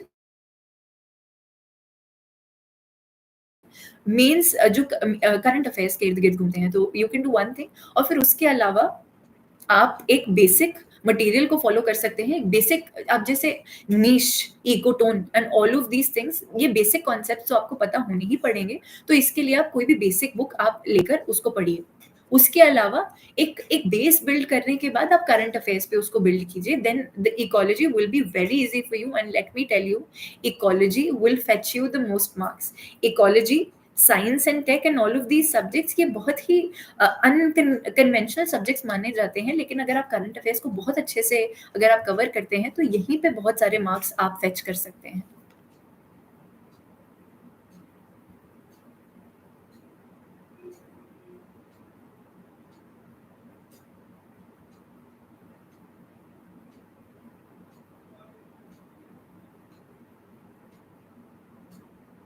revision strategy हम ऑलरेडी कवर कर चुके हैं। 12th वाला क्वेश्चन फिर से है, उसको भी हम कवर कर चुके हैं। हिस्ट्री ऑप्शनल कहाँ से कवर किया मैंने? सर हिस्ट्री ऑप्शनल एक्चुअली जैसे मैंने बताया कि मेरे पिताजी ने मेरी बहुत हेल्प की हिस्ट्री ऑप्शनल में, तो उनके पास जो मटेरियल था उसको और एक साइट है selfstudyhistory.com, वहाँ से भी मैंने मटेरियल रेफ़र किया और मोस्टली वहाँ से मैंने तैयार किया। लेकिन उसमें काफ़ी गाइडेंस मेरे पिताजी का रहा और वो उनका पेट सब्जेक्ट वो मानते हैं। तो बहुत ही सारी चीज़ें उनकी वजह से मुझे याद हो जाती थी। आंसर राइटिंग भी उन्होंने ही करवाई, जैसे कि मैं आंसर राइटिंग करती थी, used to check my answers. तो हिस्ट्री वैसे और अगर इस तरह की गाइडेंस आपके पास नहीं है तो self study history is a very nice platform. जो नोट्स हैं वो एंटायरिटी में दिए हुए हैं और उसके अलावा there are many books, Ramachandra Guha और बिपिन चंद्र पाल और अलग-अलग उसमें आप अलग-अलग बुक्स रेफर कर सकते हैं because if you are delving into history as your optional then you will have to refer to as many books, क्योंकि उसमें जब आप नोट्स बनाएँगे, टॉपिक वाइज़ नोट्स बनाएँगे, तो एक जगह से नहीं बनेंगे, वो 2-4 जगह से बनेंगे। तो उसमें एक और बुक जो मैंने रेफर की थी उसका एक्चुअली पब्लिकेशन का नाम मुझे याद नहीं आ रहा, but I used to call it a pink book. It used to be a summation of the NCERTs. जितनी भी एनसीईआरटीज़ हिस्ट्री पे लिखी गई हैं उनका वो समेशन था। पिंक कलर की एक बुक होती है, अभी मैं उसका नाम मिस कर रही हूँ, मैं उसको हमेशा अंदर से पढ़ा मैंने, उसका कभी कवर मैंने अच्छे से देखा नहीं। I will look into it and I will get you the name. And this book is also very important for the people who do not have history as their optional, क्योंकि वो बहुत ही एक systematic तरीके से दी हुई book है जिसमें आप आसानी से चीज़ों को कवर कर सकते हैं। एक बेसिक सॉरी हाँ, आप एक बेसिक फॉर्मेट बना सकते हैं। बेसिकली आप खाँचे अपने दिमाग में भर सकते हैं कि इसके बाद ये, इसके बाद ये, इसके बाद ये, क्योंकि कभी-कभी ऐसा होता है कि हिस्ट्री में हम वही नहीं कर पाते हैं लास्ट तक। हमको यही नहीं पता होता कौन किसके बाद, कौन किसके बाद। तो the chronology becomes very important when we read history. Now as it's already 1 hour and I saw the videos of other people, they were restricted to 1 hour, so I'll try to rush it. And I also have to, please remind me, I also, अब मैंने पूरा note करके रखा है, तो books तो मैं I'll let you know the books that I read. History optional का हमारा हो गया है। This is a lighter question, ma'am, who is your role model in your life? You know I have not one role model, ऐसा मैंने पहले भी बताया है। मेरे एक बहुत ही वैरायटी ऑफ रोल मॉडल्स रहे हैं। My father has been my role model since day one. जब से मैंने उनको काम करते हुए देखा है, his hard work, his perseverance has been one of the most intriguing things that has always want to make me do something worthwhile. तो उनके जैसा बनने की कोशिश में ये सब किया मैंने, तो he has been one of my role models. उसके अलावा बहुत ही वेरिड प्रोफोमा है मेरे रोल मॉडल्स का। I always say that Priyanka Chopra has been one of my role models because she speaks very well. You know, जब भी मैं उनको देखती हूँ, जब भी मैं उनको बोलते हुए देखती हूँ, when she talks about the things which are very important, she talks with such confidence and such grace. So I've always tried to emulate that and learn from her. So she has also been one of my role models. और उसके अलावा बहुत सारे मेरी जो mentor रही हैं, Ankita Sharma ma'am रही हैं, she is one of my role models. तो ये 3 लोग हैं जिन्होंने मुझे प्रेरित किया है आगे बढ़ने के लिए और नई-नई चीज़ें सीखने के लिए और हिम्मत नहीं हारने के लिए बेसिकली।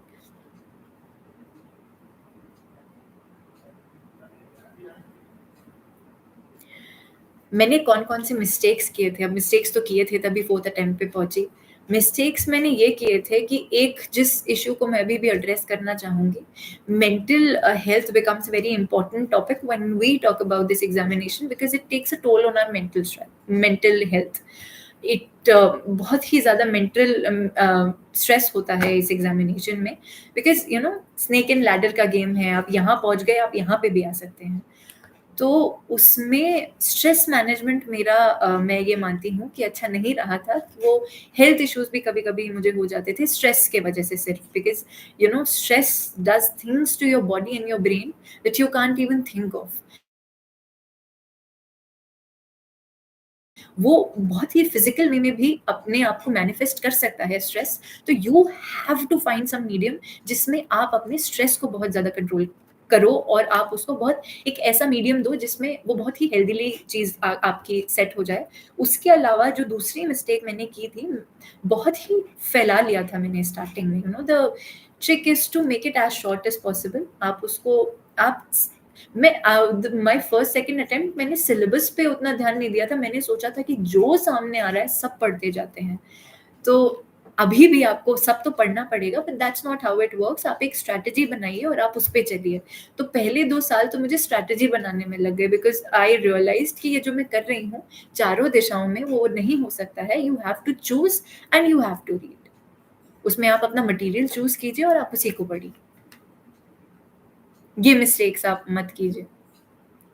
ऑप्शनल में हिंदी कैसा रहेगा? अगेन अगर हिंदी, एक second, Hindi literature I believe, I am not aware if Hindi. I think Hindi to language and Hindi literature is an optional subject. तो अगर आपका बहुत इंटरेस्ट है उसमें तो please go for it, because literature students are fetching a lot of marks and they have been reading literature. मैंने देखा है कि हिंदी लिटरेचर, इंग्लिश लिटरेचर वही लोग लेते हैं जिसमें ऑलरेडी उनकी पढ़ाई हुई रहती है। तो I believe you should absolutely go for it.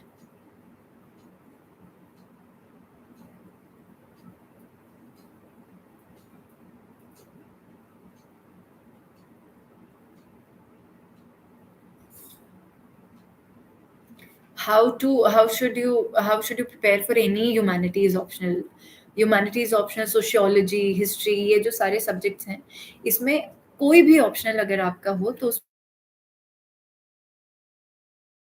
आपको आपका सिलेबस सबसे पहले उठाना पड़ेगा। आप पॉइंट बाय पॉइंट जाइए और आप देखिए कि कौन-सा ऐसा सोर्स है जो मोस्टली आपके सारे पॉइंट्स को कवर कर रहा है। तो आप पहले अपने सोर्सेज़ डिसाइड कीजिए कि कहाँ से आपको वो पढ़ना है, और फिर उस सोर्स को डिसाइड करके स्टिक बाय इट, और फिर आप अपने नोट्स बनाइए और फिर उन नोट्स को फ्लेक्सिबल रखिए। फिर आप 2-3 चीज़ें जब और देखेंगे और आप पाएँगे कि यहाँ पे ये चीज़ बहुत अच्छी दे रखी है, तो you add them to your notes. और उसके अलावा आंसर राइटिंग बहुत ज़्यादा इम्पोर्टेंट हो जाती है। आप पेपर्स दीजिए, आप एक टॉपिक तैयार कीजिए, आप उस पे क्वेश्चंस लिखिए, आप पेपर्स दीजिए, आप टेस्ट सीरीज़ में एनरोल कीजिए।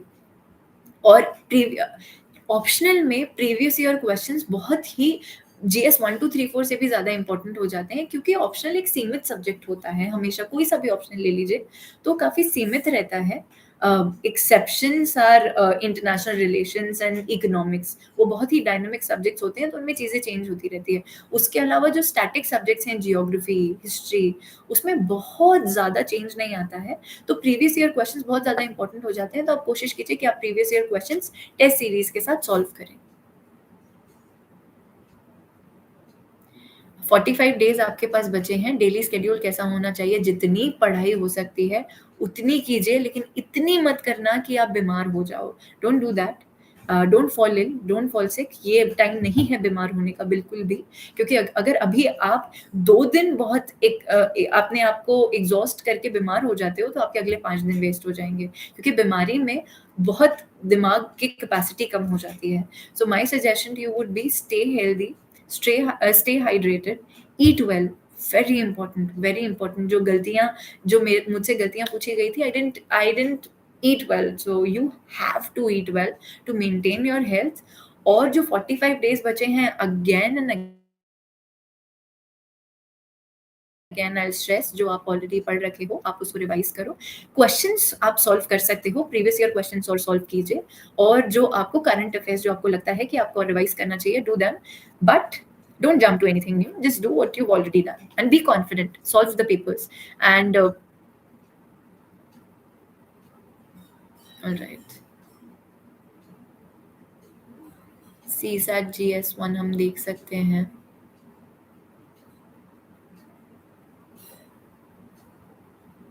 डी-डे पर पेपर अटेम्प्ट कैसा करें? बहुत अच्छा करें, प्लीज़। बहुत अच्छा कीजिए। और बहुत इम्पोर्टेंट होता है आपका उस समय काम रहना, क्योंकि कभी-कभी इन्फॉर्मेशन हमारे दिमाग में है, लेकिन हम स्ट्रेस की वजह से उसको प्रोसेस नहीं कर पा रहे हैं, क्योंकि हम पिछली रात को सोए नहीं हैं, हमने इतना स्ट्रेस ले लिया है, हम बीमार हो गए हैं। Don't do that. Eat well, drink well, stay hydrated, and be very confident in your preparation. Be very confident in that room, because what you know, वो जो हम गोला भरेंगे उस रूम में, that will decide everything। वो decide करेगा आपकी पूरे साल की मेहनत। सो बी वेरी अटेंटिव, क्वेश्चन को बहुत अच्छे से पढ़िए, बहुत अच्छे से ओएमआर शीट को भरिए, एक-एक को देखकर भरिए, वहाँ बिल्कुल गलती की गुंजाइश नहीं है, नहीं होनी चाहिए एंड आप कॉन्फिडेंट रहें, that would be my suggestion to you. Ethics strategy. So I was very interested in ethics and I enjoyed, reading ethics very much. So मैं आपको बताऊं कि मेरा जो दिन का रूटीन होता था, तो उसमें बहुत ही रिगरस रूटीन होता था। स्टार्टिंग के जो 3 स्लॉट्स होते थे जिसमें जीएस 1, 2, 3 होता था और फिर चौथा स्लॉट आंसर राइटिंग का होता था। लेकिन जो 5वां स्लॉट होता था, जो मेरे लिए बहुत रिलैक्सिंग होता था, it would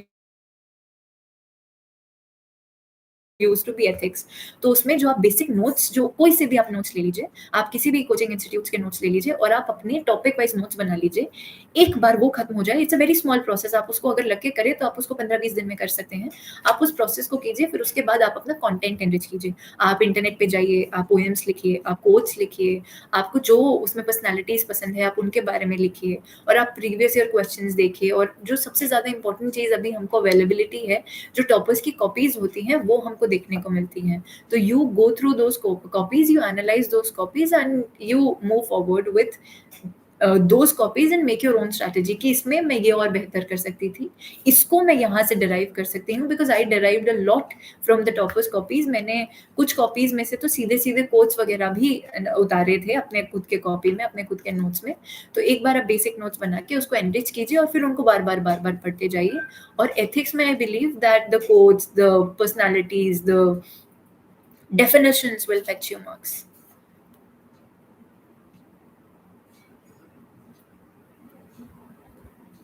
How to write a good essay. देखिए, ऐसे बेसिकली आपका टॉपिक से रिलेटेड होना चाहिए ऑब्वियसली। टॉपिक को समझिए क्योंकि कभी-कभी कुछ ऐसे टॉपिक्स होते हैं जिनको हम एक बार पढ़ के उनका एक मतलब समझ लेते हैं, लेकिन आप कोशिश कीजिए कि उसको मल्टी डायमेंशनल तरीके से सोचें। आप उसको economic, political, environmental, historical, international relation wise आप उसको हर तरीके से देखें, आप उसको हर तरीके से सोचें और आप उसको हर तरीके से लिखें। फिर ऐसे एक ऐसी चीज़ है जो आपको प्रैक्टिस करते-करते आएगा। यू कीप राइटिंग एसेज़, आप ऐसे हर वीक में, जैसे वीक में एक बार लिखिए और फिर आप उसको या तो कोचिंग इंस्टीट्यूट से या आपके नियर एंड डियर से आप उसको चेक कराइए और फिर आप उनसे पूछिए कि इसमें क्या कमी थी और आप खुद भी उसको पढ़िए।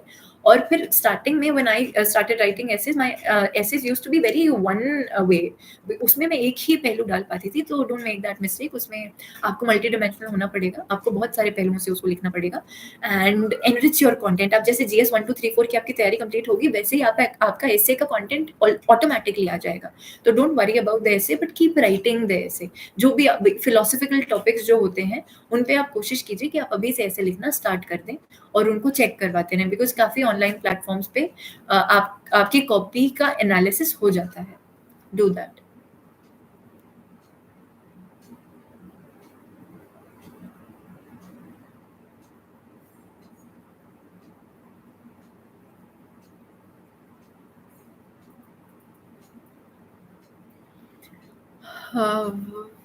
We were at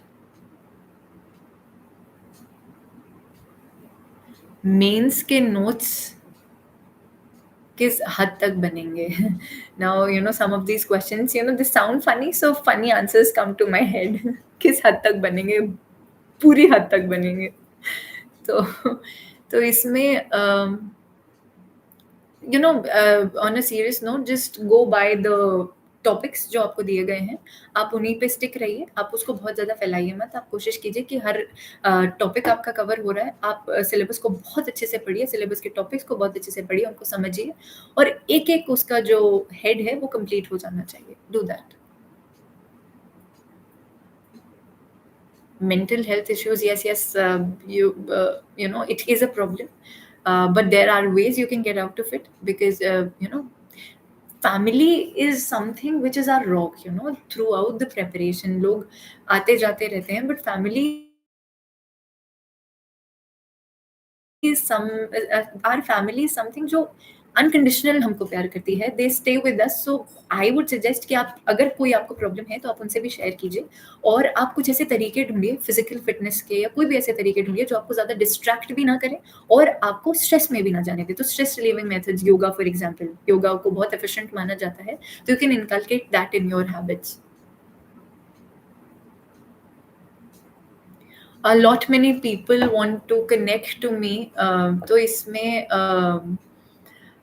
I am on Instagram right now.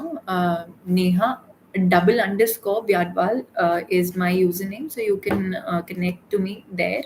वहाँ पे आप मुझे टेक्स्ट कीजिए, और अभी मुझे टाइम नहीं मिल पा रहा है, लेकिन जैसे ही टाइम मिलेगा I'll make something. I'll reply to all the I'll try to reply to all the people who ask for help, because now this becomes our responsibility to do something, and I literally enjoy this, and I literally, if I'm able to help you in any which way, I'm really grateful for that, and I am available for it in the future as well.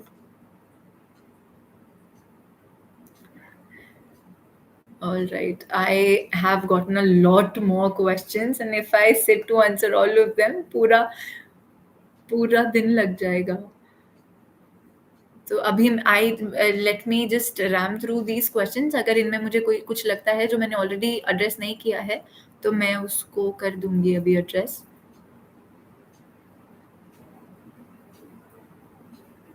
Yes. There's this one question where how do you prepare while being in the services, or while doing a job?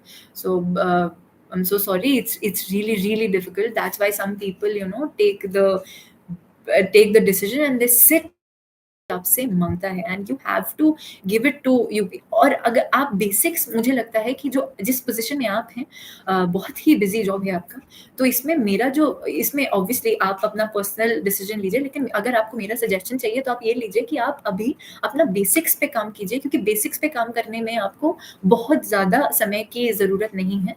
उसमें you have to be, but आप थके हारे रहेंगे, तो उसमें आपको काफ़ी energy डालनी पड़ेगी। तो आप ये कीजिए कि आप जो बेसिक चीज़ें हैं, जो बेसिक सब्जेक्ट्स हैं, उनको स्टार्ट कीजिए, और उनके बारे में थोड़े-थोड़े नोट्स बनाइए, थोड़ा-थोड़ा अपना परसेप्शन बनाइए, थोड़े-थोड़े प्रीवियस ईयर क्वेश्चंस देखिए, और फिर अगर आपको लगता है कि वो this is doable, then you take this step, and then you sit for the exam full fledgedly. लेकिन तब तक एक अपना बेस तैयार कीजिए, क्योंकि बेस तैयार करने में लोगों को बहुत टाइम लग जाता है, और उसमें काफ़ी टाइम, उसको मैं वेस्ट नहीं कहूँगी, बट कुछ लोग उसको 6 महीने में कर लेते हैं, कुछ लोग 1 साल में करते हैं, कुछ लोग काफ़ी लंबे टाइम में कर पाते हैं। तो you should start working on your base. मुझे रात को पढ़ने की आदत है, पर एग्ज़ाम दिन में होता है, कोई भी प्रॉब्लम नहीं है। हम ये एग्ज़ाम इतनी बड़ी एग्ज़ाम है, इतनी प्रॉब्लम, इतना स्ट्रेस होता है हमको कि एक रात पहले भी नींद नहीं आएगी, तो आप बिल्कुल डरिए मत कि आपको एग्ज़ाम हॉल में नींद आ जाएगी। लेकिन this is a scientific fact, and I have seen many people facing this problem, कि अगर आप अपना साइकिल को बहुत ज़्यादा डिस्टर्ब कर देते हैं, तो आपकी मेंटल एफिशिएंसी उतनी नहीं हो पाती है। तो ये प्रॉब्लम तो मेरे साथ भी था, तो इसको मैं सॉल्व नहीं कर पाई, पर आप प्लीज़ कीजिए, क्योंकि दिस इज़ द ट्रुथ, कि अगर आप रोज़ उस टाइम पे सो रहे हैं, और उस टाइम पे एक दिन जाके आपको एग्ज़ाम लिखना है, या आपको सॉल्व करना है, तो it would be relatively difficult. तो आप कोशिश कर सकते हैं कि आप अपने दिनचर्या को चेंज करें, लेकिन by the end of it मुझे ऐसा लगता है कि अगर हम हमारे पूरे दिमाग को एम्प्लॉय करें, because that the paper will get it out of you, don't worry about it, you just study as much as you can at any time you want to। बस ये कोशिश कीजिए कि एग्जाम का जो 1-2 वीक पहले से आपकी नींद बहुत अच्छी हो रही है, उस चीज़ का ध्यान रखिए। नींद बहुत ज़्यादा ज़रूरी है, उस चीज़ से फ़र्क नहीं पड़ेगा कि आप उस टाइम पे सो रहे होते हैं या जो भी होते हैं। आप ये कोशिश कीजिए कि एग्जाम के 1 वीक पहले से ही आप आदत डाल लें कि आप थोड़ा जल्दी सो रहे हैं। This is important, you can do that. Value addition कहाँ से करना चाहिए? इंटरनेट से, बुक से।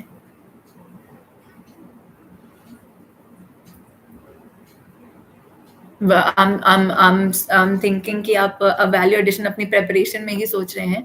तो वैल्यू एडिशन से मैं ये समझ रही हूँ कि आप अपने कंटेंट को एनरिच करना चाह रहे हैं। तो एक बार जब आप अपने बेसिक नोट्स बना लिए, तो उसके बाद go to current affairs, go to all any which site that you want to go to, any which book that you want to. उसमें जो भी आपको नई इन्फॉर्मेशन मिलती है, आप उसको नोट कर लीजिए। आपके नोट्स में आप नोट्स को एनरिच कर लीजिए, लेकिन नोट्स को बहुत ज़्यादा लेंदी मत कीजिए। You can do answer writing, but you're not able to write very attractively. There is no need to write attractively. The first thing is to write the answer. आप जब पहला आंसर लिखोगे तो वो अच्छा नहीं होगा, 10वां लिखोगे वो भी अच्छा नहीं होगा, पर when you'll reach to your 90th question and when you'll reach to your 900th question, वो खुद attractive होगा। So you don't worry about it, you just keep going। और उसमें आप ये कोशिश कीजिए, और वो गारंटीड है कि आप अगर लगातार लिखते जाएंगे तो it will improve, it is bound to improve, there is no other which way. अगर आपका इम्प्रूव नहीं हो रहा है तो आप लिख नहीं रहे हैं, आप लिखिए। आप जब बहुत आगे तक लिखते रहेंगे तो वो खुद इम्प्रूव हो जाएगा। और उसमें आप ये कोशिश कर सकते हैं, जो टॉपर्स की कॉपीज हैं आप उनको देख सकते हैं कि वो किस फॉर्मेट में लिखते हैं। आपके आंसर की आपके आंसर का एक इंट्रोडक्शन होना चाहिए, एक बॉडी होनी चाहिए, कंक्लूजन होना चाहिए, वो अलग से दिखना चाहिए। आपकी राइटिंग, मैं ये नहीं कह रही कि कर्सिव में लिखिए, बहुत ही सजा सजा के लिखिए, लेकिन ऐसा नहीं होना चाहिए कि ऐसा नहीं होना चाहिए कि बहुत बहुत बहुत हैंडराइटिंग लेजिबल होनी चाहिए, बहुत लेजिबल होनी चाहिए। जो हमारा इन्विजिलेटर होगा, जो इन्विजिलेटर होंगे उनको बिल्कुल आँख गड़ो के देखने की ज़रूरत नहीं पड़नी चाहिए, because that will deduct he or she will deduct marks if he or she has to do that. तो लेजिबल बहुत ज़्यादा होनी चाहिए। आप कोशिश कीजिए कि आप धीरे-धीरे थोड़ा-थोड़ा इम्प्रूव करने की कोशिश करें, पर ऐसा भी नहीं होना चाहिए कि चींटी के ऊपर हमने इंक लगा के रख दिया और फिर वो भाग रही है, वैसा बिल्कुल नहीं होना चाहिए। प्लीज़ हमारी कॉपी सुंदर दिखनी चाहिए, राइटिंग से कुछ फ़र्क नहीं पड़ता है, लेकिन हमको ये ध्यान रखना पड़ेगा कि मार्क्स नहीं हो गए हैं, साफ है, बस इन चीज़ों पे ध्यान दीजिए। बाकी आंसर अट्रैक्टिव कंटेंट से होता है, राइटिंग से नहीं होता है। तो आप कंटेंट को एनरिच कीजिए, डायग्रामेटिक रिप्रेजेंटेशंस पे ध्यान दीजिए, फ्लो चार्ट्स पे ध्यान दीजिए, और करते जाइए with practice it will come to you. Speed पर कैसे काम करें? So I would tell you कि थर्ड अटेम्प्ट जो मेरा था, जिसमें फर्स्ट मेंस था मेरा, I didn't qualify in that attempt because of the speed problems. क्योंकि उस साल मैंने इतना कंटेंट पे ही ध्यान दिया, तो मुझे लगा स्पीड मैं मैनेज कर लूंगी, but that is the biggest myth. आप नहीं मैनेज कर पाओगे, आपको कंटेंट को और आपको स्पीड को साथ में लेके चलना पड़ेगा। और स्पीड को मैनेज करने का एक ही तरीका है, प्रैक्टिस। प्रैक्टिस, स्टॉप वॉच रखिए और आप लिखिए, और जहाँ पे आपके 7 मिनट या जितना भी टाइम आप अलॉट कर रहे हैं अपने आंसर को, 10 मार्क्स वाले आंसर को या 15 मार्क्स वाले आंसर को, स्टॉप वॉच को रोकिए और वहीं पे रोक दीजिए और खुद अपने आप को वहाँ पे इवैल्यूएट कीजिए। अगर आप उसमें अपने आप को 2-4 ही दे पा रहे हैं, तो आई अश्योर यू कि पहला दिन और 10वां दिन और 90th day would be different. Your improvement would be so different. तो वो आप खुद देखेंगे, आप बस परसिवियर कीजिए, आप उसको करते जाइए।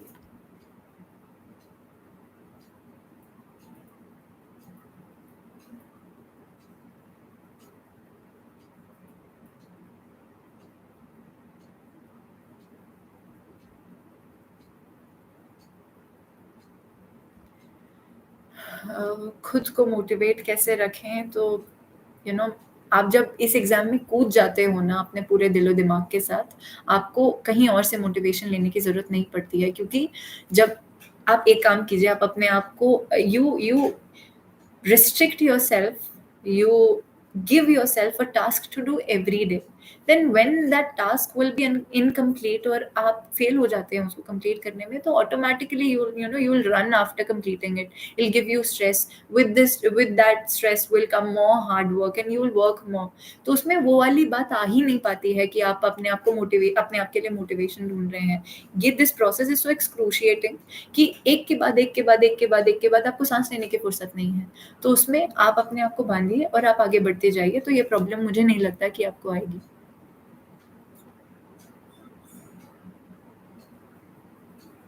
Interview experience, actually my interview experience was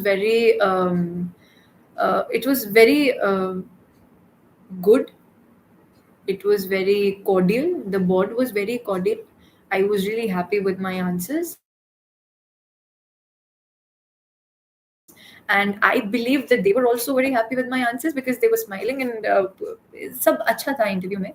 एक जो मुझे थोड़ी-सी कमी लगी थी वो ये थी कि देयर वाज़ अ फीलिंग कि आप बहुत ही हार्ड एग्ज़ाम के लिए पढ़ के गए हो लेकिन पेपर थोड़ा-सा ईज़ी आ गया है.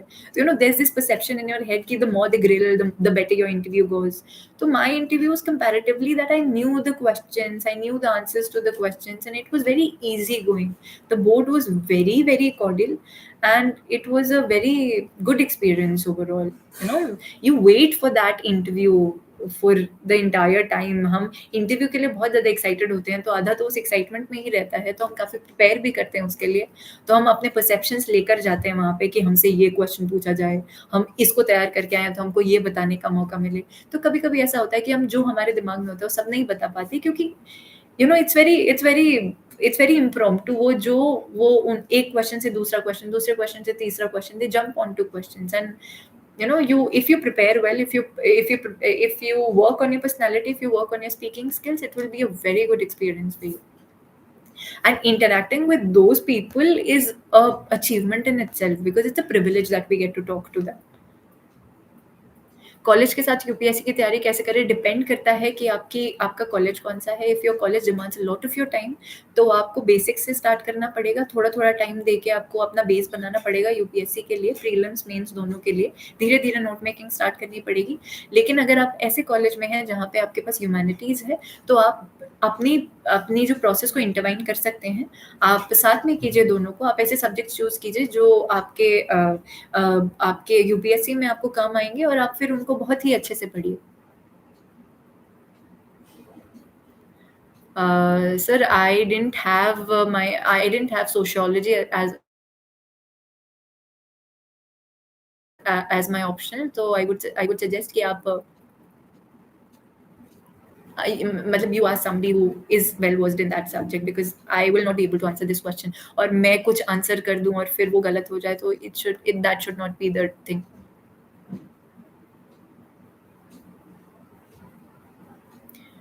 Um,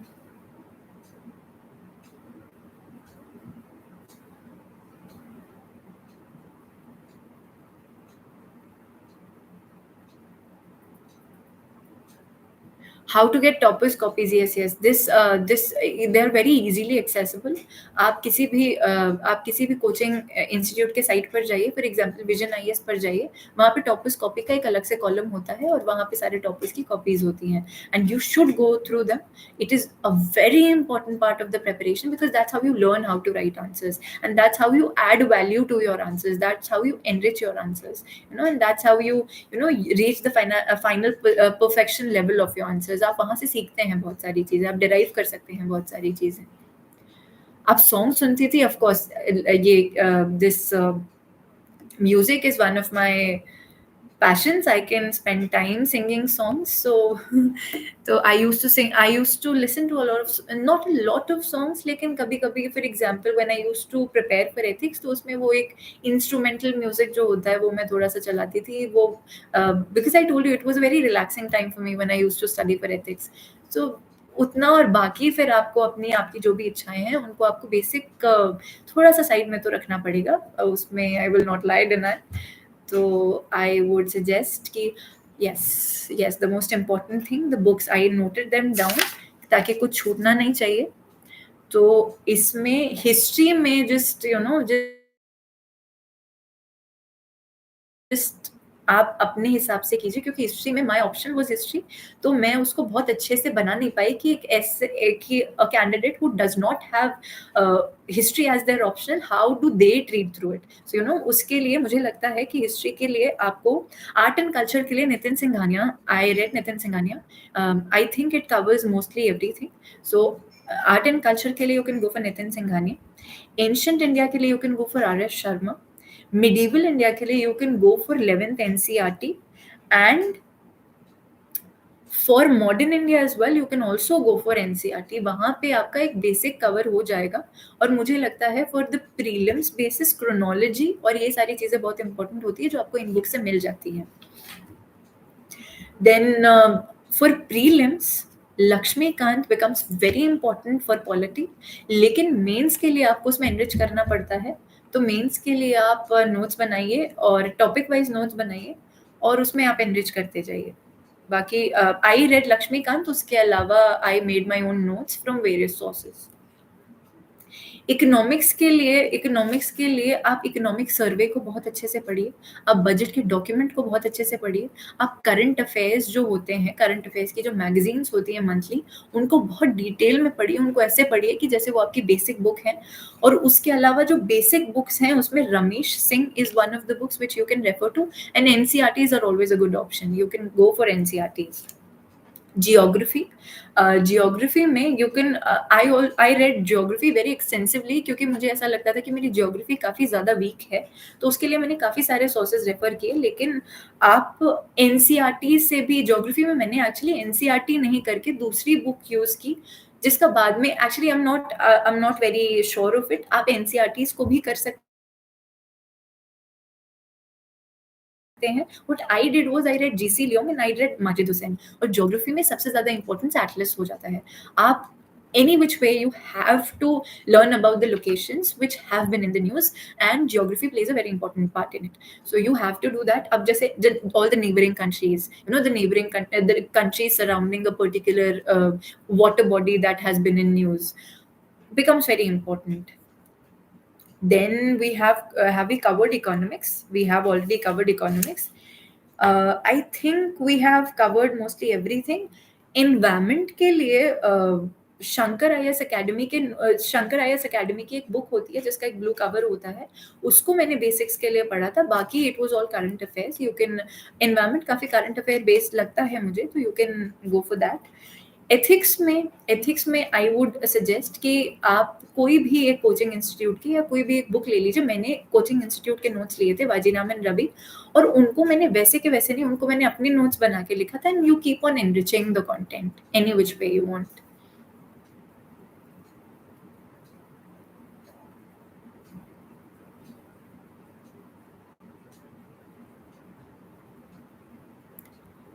science and technology, yes sorry, science and technology में मेरा ये रहेगा कि एक्चुअली साइंस एंड टेक्नोलॉजी के लिए मैंने कोई बेसिक बुक नहीं पढ़ा, लेकिन 10th में जो हम पढ़ते हैं वो हमारा बेसिक बन, वहाँ से एक बेसिक साइंस का एप्टीट्यूड बन जाता है हमारा, जो हमको 10th में मिलता है पढ़ने को। तो हम एक बार ही तो पढ़ चुके हैं, आप फिर से जाइए, आप उसको रिवाइज कीजिए 10th वाले को। And then science and technology is also very current affair based. अभी कोई भी एक नई टेक्नोलॉजी जो कि न्यूज में है, the deep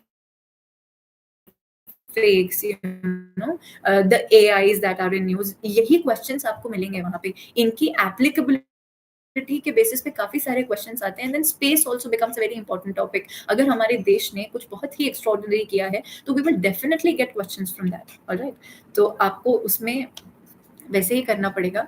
now I am getting a lot more questions, so I would, बहुत ज्यादा टाइम हो जाएगा उसमें, तो I would like to wrap this up. और फिर मुझे ऐसा लगता है कि the I'm so sorry I cannot take all the questions right now because there's been a window of time that had been allotted to me. So these questions, all right, this one, Nitin Singhania of Art and Culture. Nitin Singhania of Art and Culture is the most important one. And after this I will make a medium where I can help you out in any which way possible. And there was this poem that I read today. I would like to end it by reciting some lines of that poem. I am so sorry, I will take this up and you reach me on social media. I'll try to help you with all of these questions. So all right, let craft, ambition, spite be quenched in reason's might, till weakness turns to might, till what is dark be light, till what is wrong be right. I just read these today and these inspired me very much. So with these lines I would like to take your leave. Thank you. It was even though only I was speaking, I felt like I was talking to you all. There were so many congratulations. Thank you very much. I believe that you all will join me very, very soon.